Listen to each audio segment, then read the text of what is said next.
اللہ تعالیٰ کے ساتھ ایمان کے بعد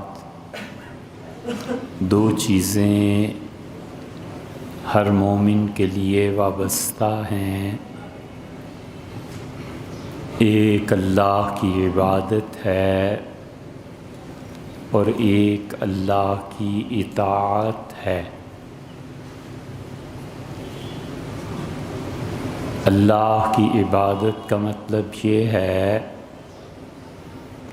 کہ ایسا شخص جس کے ذہن میں اللہ کی ذات مرکز ہو اور اس کی اپنی شخصیت اور اس کے تمام اعمال اللہ کے گرد گھومیں۔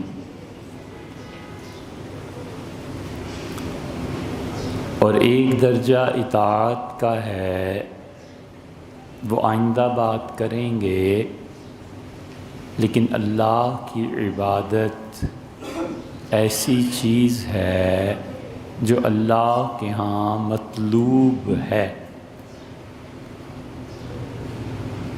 اللہ تعالیٰ نے صرف ایک کام کے لیے اپنی اس کل مخلوق کو پیدا کیا ہے، اور وہ انہیں اس امتحان میں ڈالتا ہے کہ تمہارا حقیقی محبوب کون ہے۔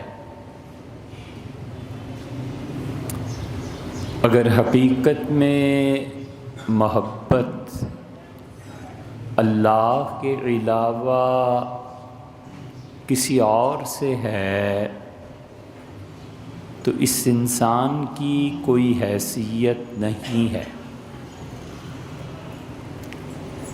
اور اس شخص کے ذہن میں کوئی جو خدا ہے اس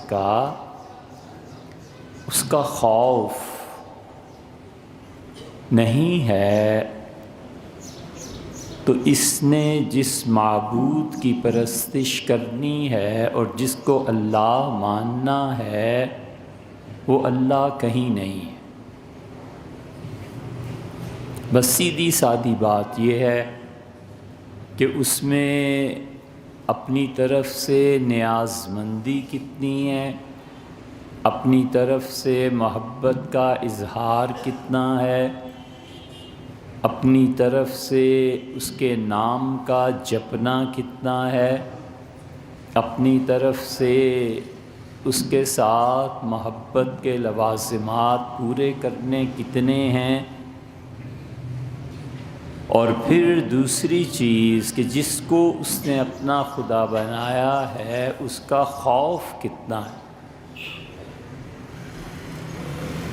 اگر کسی شخص کے ذہن میں خوف نہیں ہے خدا کا، تو اسے اللہ کی معرفت کروڑ سال میں بھی نصیب نہیں ہو سکتی، کہ اللہ کی معرفت کے لیے یہ ضروری ہے کہ خدا کا خوف ہو، اور سب سے بڑی چیز جو خدا کے خوف پر مشتمل ہے، ہر دم لرزاں رہے، ہر وقت اس چیز کا احساس رہے کہ میرا محبوب اور میرا پروردگار اس ساری کائنات سے بے نیاز ہے۔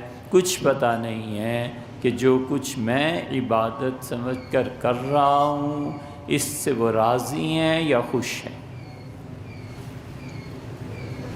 یہ خوف ہے اور انسان کو صحیح رکھتا ہے، ظلم نہیں پیدا ہونے دیتا اور کبر نہیں پیدا ہونے دیتا۔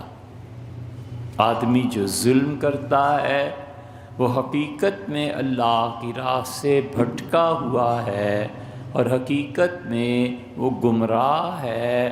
ہر آدمی فرعون ہے جس کے دل میں اللہ کا خوف نہیں۔